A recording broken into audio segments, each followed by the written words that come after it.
महादेव पुत्र कार्तिकेय जी, यदि आप मुझसे कुछ प्राप्त कर सकते हैं, वही जो अभी ये मेरे पास है।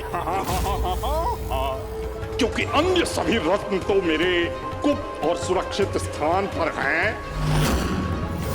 और कामधेनु गौ, कल्पवृक्ष और उच्चे श्रवा अश्व, ये सब भी तो उन्हीं के साथ सुरक्षित है गुप्त स्थान पर।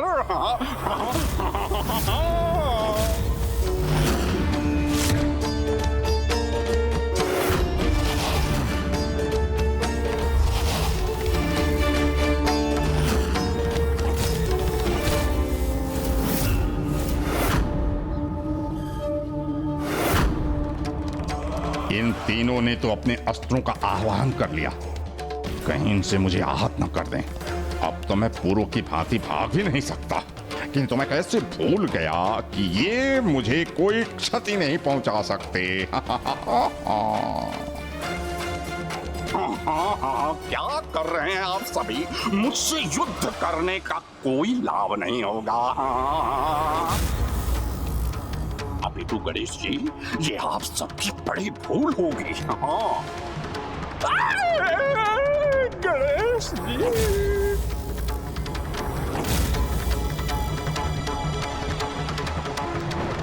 मुझे महादेव का वरदान प्राप्त है, अजय रहने का वरदान प्राप्त है, क्योंकि आप सभी कुछ भी कर लीजिए, मुझे पराजित नहीं कर सकते।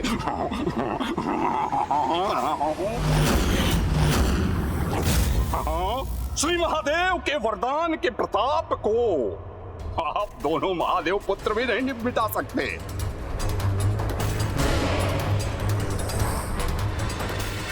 उचित है, किंतु तुम्हें यहाँ तब तक बंदी बनाकर तो अवश्य रख सकते हैं ना हम, जब तक हम तुमसे माता कामधेनु, दिव्य कल्प वृक्ष और उच्च श्रवा को मुक्त नहीं करा लेते। तो रखिए, जहाँ रखना है, जिधर रखना है, जितने समय तक रखना है रखिए, मुझे कोई चिंता नहीं है।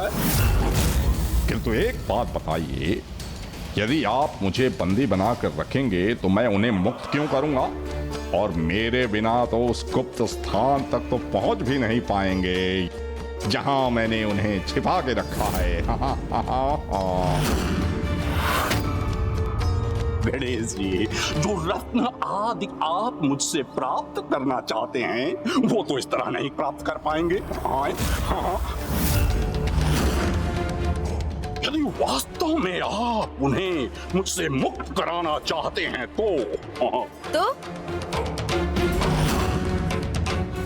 एक क्रीड़ा कर लेते हैं।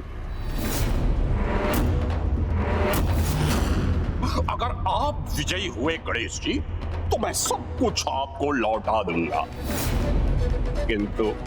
परंतु आप अगर पराजित हो गए तो ये सब अनमोल रत्न सब मेरे होंगे। आपने अपनी चतुराई से बंदी बनाया ना मुझे, उसी के लिए विख्यात है ना। तो चलिए, मैं आपको एक चुनौती देता हूँ, जिस पर आप अपनी चतुराई से विजय प्राप्त कर सकते हैं। पर उसके लिए गणेश जी, मुझे आपको यहाँ से संपूर्ण धन के साथ जाने देना होगा। नहीं नहीं, ये उचित नहीं होगा। एक क्रीड़ा के आधार पर सब इसका हो जाए, ये कैसे स्वीकार कर सकता हूँ मैं?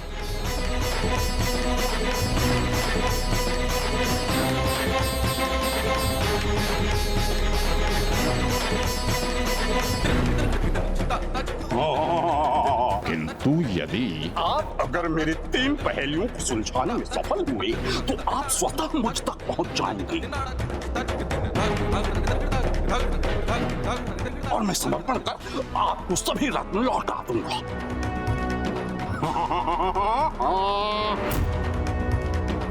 यही एक उपाय है जो देवताओं ने खोया है उसे पुनः प्राप्त करने का।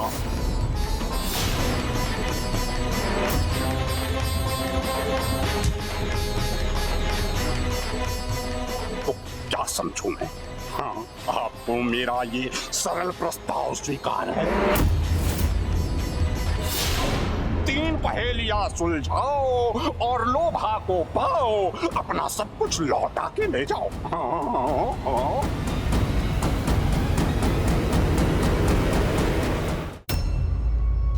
अरे जी, कदाचित जो मैंने आपके विषय में सुना था वो उचित नहीं था।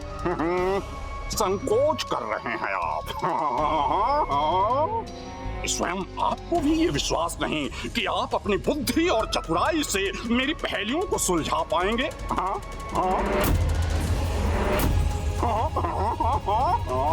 तुम वचन देते हो ना कि तुम्हारी पहेलियों को सुलझाकर हम तुम तक पहुंच सकेंगे, जो कुछ भी तुमने चुराया है उसे पुनः प्राप्त कर सकेंगे। तुम स्वर्ग के सभी रत्नों को, इस धन को, माता कामधेनु, दिव्य कल्प वृक्ष और उच्चैश्रवा को हमें लौटा दोगे। प्राण जाए पर वचन न जाए। हाँ, ये लोभासुर का वचन है। परंतु गणेश जी, आप एक बार पुनः विचार कर लें।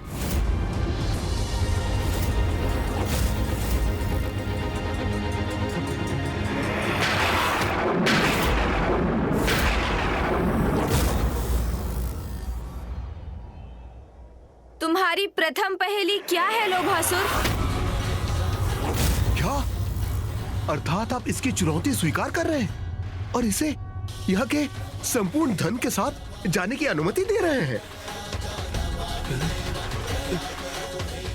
कुबेर जी,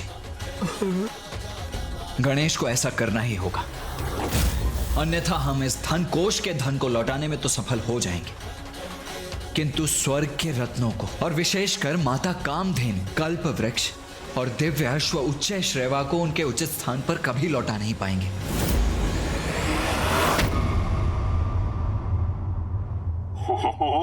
मेरे जन्मदाता महादेव पुत्र सर्वथा उचित कह रहे हैं।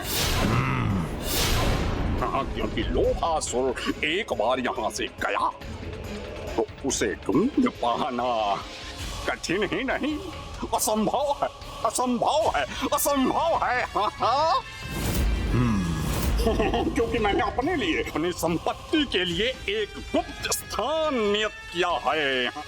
जो लोभी होता है उसकी यही विशेषता होती है कुबेर जी।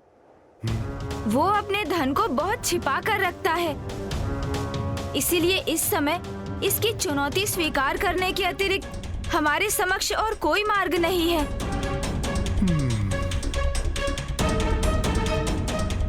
अब विलंब मत करो लोभासुर, शीघ्र पूछो अपनी प्रथम पहेली।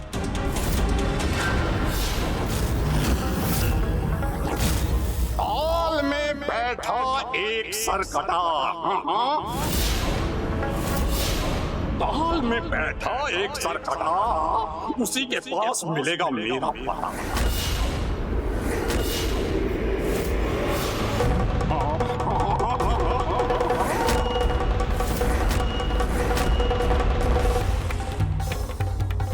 सरकटा बताएगा पता?